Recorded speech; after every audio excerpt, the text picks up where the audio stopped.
সহজ পদ্ধতিতে গুণ, কিন্তু আসলে কিন্তু আমাদের যে জেনারেল পদ্ধতি তার থেকে কিন্তু এটা কঠিন যদি না বুঝে। বুঝলে কিন্তু খুবই সহজ। কিরকম? খেয়াল করো, এই যে 999টাকে এখানে 1000 - 1 করে ভেঙে ফেলছি।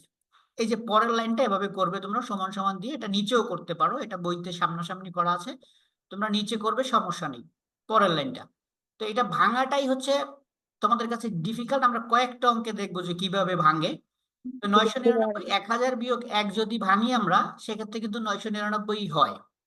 আর এই যে গুণ 32, এই যে গুণ 32 কিন্তু সামনে আছে, দেখছো?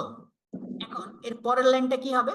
পরের লাইনটা হবে এই যে 32 থেকে আবার এই 1000টাকে গুণ করতে হবে, আর এই 32 থেকে আবার 1 করতে হবে, মাঝখানে থাকবে বিয়োগটা।